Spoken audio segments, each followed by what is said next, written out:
자, 이번엔 세 가지 키워드로 시장을 본격적으로 들여다보는 마켓 트라이앵글 시간입니다. 도말씀의 하나증권의 이경수 수석연구위원과 함께합니다. 안녕하십니까? 안녕하세요. 자, 오늘의 첫 번째 키워드 바로 보여주시죠. 첫 번째 키워드는 격변의 뉴욕입니다.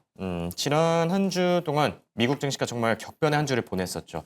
다행히 지난주 토요일에는 금리 인하 기대감이 부활하면서 또 반등에 성공한 듯한데 시장이 이제 진정세로 진입한 걸까요? 어떻게 생각하시죠? 저는 생각보다 좀 빠르게 진정이 되지 않을까 이렇게 생각이 드는데요. 일단은 지금 이 실적, 그러니까 주가를 우리 제가 이제 예상하는 데 있어서 이제 실적은 가장 핵심이라고 볼 수가 있는데 네. 실적 측면에서는 사실 변한 게 없습니다. 엔비디아 실적도 예상치, 높은 예상치보다도 더 잘 나왔고 이러면서 기본적으로 엔비디아의 기본의 어떤 AI의 생태계에 있는 주변 업종이라든지 종목에 대한 추가적인 가이던스 상향도 불가피해졌습니다. 네. 아무래도 엔비디아가 AI에 대한 어떤 그 사이클을 이끌고 있기 때문에 엔비디아의 실적 그리고 내년의 가이던스를 맞추기 위한 그런 것까지 삼성제랑 하이닉스도 마찬가지겠죠.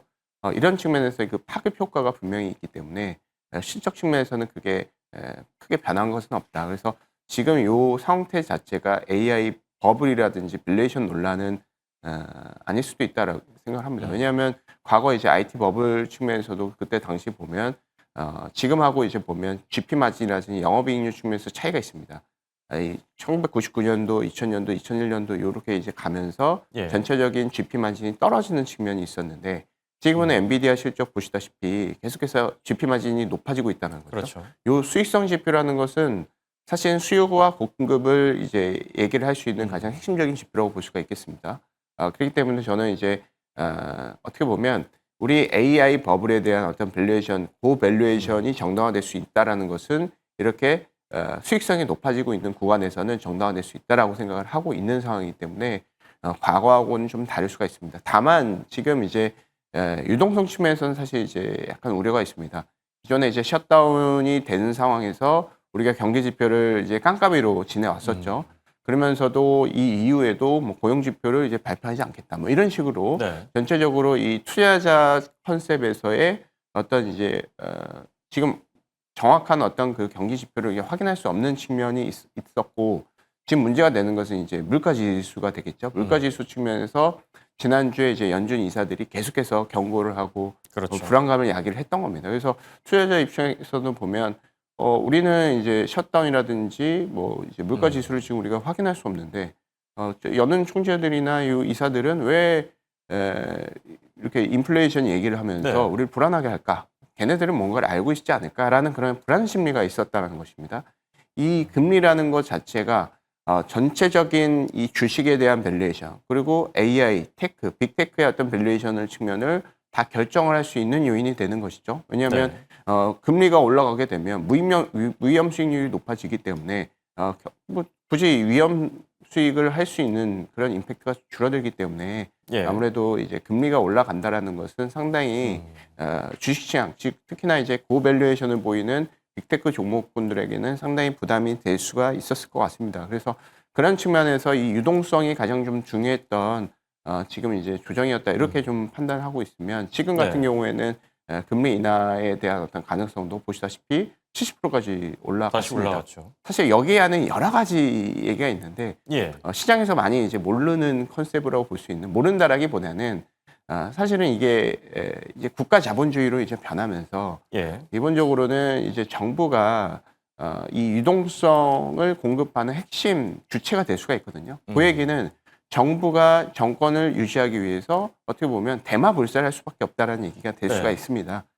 그렇기 때문에 과거에 이제 연준이 상당히 조금 딱딱하게 유동성에 대한 어떤 흐름이라든지 경기 지표의 잣대로 기준금리를 변하게끔 예. 했다라고 했다라면 지금은 약간 이제 이 국민들하고 좀 친한 그리고 국민들한테 잘 보일 수밖에 없는 이 정부 자체가 이 유동성의 핵심적인 축이 되다 보니까 이런 측면에서 어떻게 보면 유동성에 대한 어떤 그 기대감은 다시 좀 재차 네. 부각이 될 수가 있을 것이고 이런 측면에서는 저는 반등 음. 가능성이 충분히 높다 이렇게 네. 판단을 하고 있습니다. 좋습니다. 자, 이렇게 미국 증시는 다행히 반등에 성공했는데 코스피 지수는 또 3,800선까지 주저앉은 상태거든요. 섣불리 진입할 용기가 나지 않는다 이런 얘기들도 많이 들리는 것 같은데 대응은 어떻게 하는 게 좋을까요? 일단은 국내 주식 같은 경우에는 미국 AI에 완전히 종속되어 있는 네. 그런 이제 체계를 가지고 있다 이렇게 보시면 될 것 같습니다. 아무래도 반도체 비중이 크기 때문인데요. 그런 측면에서 보면 어, 미국 시장이 빠질 때 한국 시장이 더 빠지는 것이 맞고 횡보할 때는 뭐 소폭 우리 한국 지수가 이제 올라갈 수가 있겠죠. 왜냐하면 개인들의 매수 여력이 있기 때문에. 네. 다만 이제 올라갈 때는 조금 더 이제 반등 추세가 좀 클 수가 있다. 그러니까 그야말로 미국 증시 대비해서의 변동성이 좀 클 수 있다라는 것은 과거에도 그렇고 지금도 그렇고 계속해서 그런 이제 특성을 가지고 있다는 측면이 있을 것 같습니다. 그래서 네. 지수에 대한 어떤 그 베팅 자체는 사실 크게 무리가 없을 수가 있다. 다만 이제 어떤 이제 그러니까 지수라고 한다면 반도체 기반의 대형주를 얘기를 하는 것이겠죠. 네. 종목 같은 경우에는 사실은 조금 내년 초라든지 음. 한 2월 달 정도는 되어야 되지 않나 이렇게 생각이 됩니다. 왜냐하면 지수의 변동성 자체가 어느 정도 좀 완화된 상태에서 알파에 대한 관심이 나타날 수가 있을 것 같고 예. 연말의 어떤 계절성 측면에서도 보면 지수에 대한 측면 그리고 대형주의 측면에 임팩트가 조금 더 있고 종목에 대한 어떤 임팩트는 조금 약할 수가 있거든요. 그렇지만 네. 중장기적으로는 지수나 종목 모두 다 뭐 개선이 될 수 있다 이렇게 음. 생각을 하고 있습니다. 그래서 지금 이제 제가 이제 물가 지수를 말씀을 드렸습니다. 너무 그래서 예. 보면 이제 다음 주에 이제 화요일 이번 주 죄송합니다. 이번 주 화요일 같은 경우에는 음. 생산자 물가 지수가 발표를 한다고 해요. 그렇죠. 그런 측면에서 물가 지수가 생각보다 그러니까 예상치는 이전치보다 좀 높은 것은 사실입니다. 이전치가 마이너스 0.8, MOM 기준 0.8이었는데 예상치는 뭐 1.3 정도 되는 것 같아요. 네. 플러스로. 그래서 어떻게 보면 생산 물가 지수가 관세에 대한 우려로 실질적으로 반영이 되기 시작하는 상황일 수도 있습니다. 다만 이런 식으로 나온다고 하면 오히려 금리 인하에 대한 좀 전에 말씀드렸다시피 음. 국가 자본주의이기 때문에 어, 유동성에 대한 어떤 그 양적 완화 그리고 12월 달에 금리 인하 이런 것들 그리고 여러 가지 재정 정책, 통화 정책, 양적 완화 이런 여러 가지 세트를 예. 다 마련할 수가 있기 때문에 이번 주 화요일 정도 그래서 수요일 전후로 해가지고는 반등 포인트가 충분히 좋다. 그러니까 뭐 예상치보다 나쁘게 나오면 시장이 안 돌아갈 것이고요. 네. 높게 나오게 된다면 금리 인상에 대한 어떤 불안감을 가지시겠지만 여기서 또 정부라든지 연은의 역할이 있을 수가 있다라고 저는 생각을 하고 있기 때문에 그때가 이제 어떻게 보면 저점이 되지 않을까 이렇게 판단을 하고 있습니다. 네. 자, 이제 두 번째 키워드로 넘어가 보도록 하겠습니다. 두 번째 키워드 보여주시죠. 자, MSCI. 지금 뭐 리밸런싱이 이제 24일부터 적용이 되는데 MSCI에 주목해야 될 특별한 이유가 있을까요? 지금 이제 시장의 변동성이 좀 크고 그런데 이제 MSCI라는 것은 뭐 투자자분들 너무 잘 아시겠지만 이제 모건 스탠리에서 전 세계적인 어떤 그 주식을 본인들의 어떤 컨트롤 하에서 그리고 본인들이 이제 본인들의 기호에 맞게 이제 지수화를 한 것입니다. 그래서 네. 글로벌 어떤 그 이 자금에서의 90% 이상을 MSCI의 지수를 활용을 해서 이제 한다. 예를 들어서 국내 외국인들이 봤을 때 한국의 지수는 코스피라든지 코스닥 이런 것들이 아니고요. MSCI 코리아라는 그래서 모건 스탠리가 주관으로 해서 한국 지수의 대표성을 뽑은 그런 지수가 되겠습니다. 그래서 종목 같은 경우도 한 100개 이하, 한 90개에서 100개 사이로 되는 걸로 알고 있는데요. 그 종목으로 약간 좀 축소된 측면이 있습니다. 예. 그래서 MSCI 리밸런싱에 어떻게 보면 의미가 될 수 있다는 것은 글로벌 투자자들이 한국 주식을 사는 데 있어서 그 포트폴리오를 산다라는 컨셉이기 때문에 사실은 상당히 큰 의미가 있을 수가 있겠죠. 그리고 MSCI라는 것은 액티브 펀드라든지 패시브 펀드, 특히나 이제 패시브 펀드에서 조금 더 많이 보이는 상황이기 때문에 어떻게 보면 여기에 편입이 되어 있으면 외국인들의 수급에 대한 어떤 영향을 좀 더 많이 받습니다. 그렇죠. 그렇다고 본다면 신규 편입되는 종목군들 같은 경우에는 외국인들이 기계적으로 매수하는 그런 임팩트가 나온다라는 겁니다. 그렇기 때문에 시장의 어떤 변동성의 중립적인 이벤트가 될 수가 있겠죠.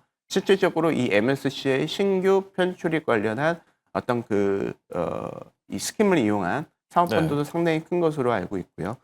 그런 측면에서 핵심 그 이제 신규 편입 출입 종목에 대한 변동성이 큰 것이긴 맞습니다. 그래서 지금 이제 11월 달에 그 이제 HD 현대 마린솔루션하고 APR이 편입이 됐는데 그렇죠. 이 종목군들 같은 경우에는 사실은 이미 이제 10월 중순에 10월 초에 어느 네. 정도 리뷰가 나와서 이게 발표가 된 상태입니다. 그렇기 때문에 어느 정도 해당 종목군들의 그 추가적인 상승세는 좀 둔화될 수 있다라고 생각하고 있고 오히려 2월 달에 대한 관심을 좀 갖는 것이 네. 맞을 수가 있다. 이렇게 생각을 하고 있고 11월 달에 그 이제 리밸런싱일인 24일 날 오히려 이 해당 종목군들의 외국인들 수급은 멈출 것이라고 저는 생각하고 있고 네. 그 이후부터는 해당 종목군들이 MSCI에 들어가 있는 종목군들과 비교를 하고 거기에서 이제 경쟁을 할 수가 있는 거죠. 말 그대로 이제 메이저 리그로 간 것이죠. 그래서 네. 해당 종목군들이 종목이 주가가 오르기 위해서는 MSCI 코리아 그리고 MSCI 이머징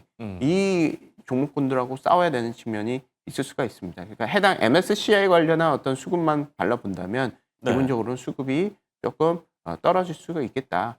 이제 그래프 보시다시피 APR이 외국인들이 들어오는 측면이 좀 약간 진한 회색선이라고 볼 수 있는데 주가하고 상당히 연동성이 크죠. 아무래도 3, 4개월 전에 외국인들이 이 편입을 어느 정도 인지를 하고 그리고 본인들이 편입을 만드는 종목이라고 볼 수도 있겠습니다. 그래서 네. 해당 종목군을 끌어올렸다가 지금은 이제 매도하는 그런 경우 항상 그래서 MSCI는 리뷰 전후를 보자. 네. 리밸런싱보다는 리뷰 전후에 임팩트가 조금 더 클 수가 있고 리뷰 전후에 이미 피크는 나온다. 이렇게 정리를 하시면 될 것 같습니다. 자, 그러니까 이번에 편입되는 종목들보다 어떻게 보면은 뭐 다음에 이제 2월 달에 주목하는 게 더 좋다라고 얘기를 해주신 건데 2월 달에 이제 볼 만한 기업이나 투자 전략은 어떻게 세우는 게 좋을까요? 그래서 2월 달에 이제 들어가는 종목군들을 측정을 하면 예. 측정을 하고 그 종목군들의 좀 전에 보시다시피 외국인들이 3, 4개월 전 이전에 매수세를 보이고 있기 때문에 2월 달이라고 하면 지금 3개월 전 11월 달 지금입니다. 예. 그리고 4개월이면 10월이라고 볼 수 있는데 지금은 어떻게 보면은 이제 3개월 전이라고 볼 수가 있겠죠.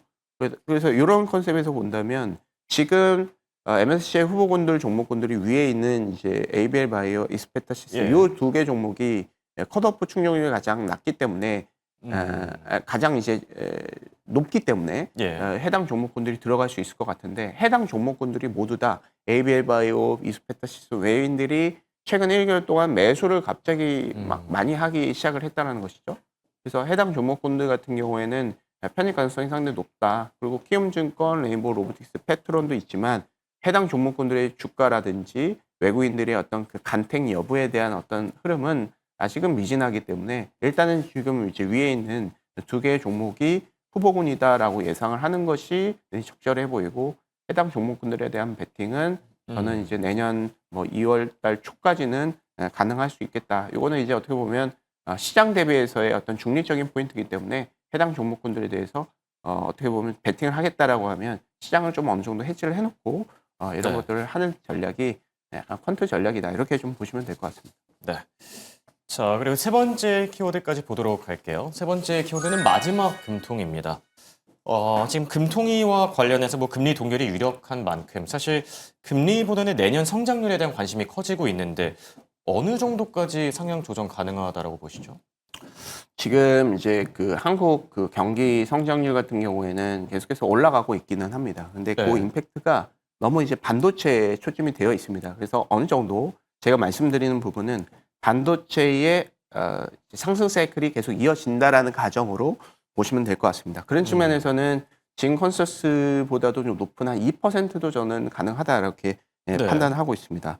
일단 이제 반도체에 지금 이제 순수출이 계속 증가를 하고 있죠. 그렇기 때문에 GDP의 핵심적인 어떤 이제 새로운 플로우 측면에서 보면 순수출이 가장 이제 핵심적인 그 이슈가 될 수가 있겠다라고 볼 수가 있을 것 같고 이런 이제 반도체의 이 투자가 물론 해외로도 많이 투자를 하겠지만은 국내에도 투자가 좀 이루어진다라고 하면 설비 투자가 늘어날 수 있을 것 같고 올해 반도체 이제 주가가 많이 올랐고 전체적으로 실적이 좋았기 때문에 요 연봉 측면에서도 개인 연봉에 분명히 연관이 있습니다. 저희하고는 상관이 없겠지만 삼성전자, 하이닉스, 그 여탈 그 아래 이제 하버급 이제 네. 이 기업들 같은 경우에는 연봉이 좀 올라가면서 전반적인 우리한테도 좀 체감될 수 있도록 이 돈이 이제 풀릴 수가 있을 것이죠. 그래서 이런 간접적인 효과까지도 있다라고 하면 개인들의 소비 여력도 분명히 높아질 수 있을 것이다. 그러면 GDP의 핵심적인 그런 구성 요소인 투자라든지 순수출, 소비 이런 것들이 다 개선이 될 수 있는 것이기 때문에 그리고 실질적으로 이거에 대한 추정치가 높아지고 있습니다. 그래서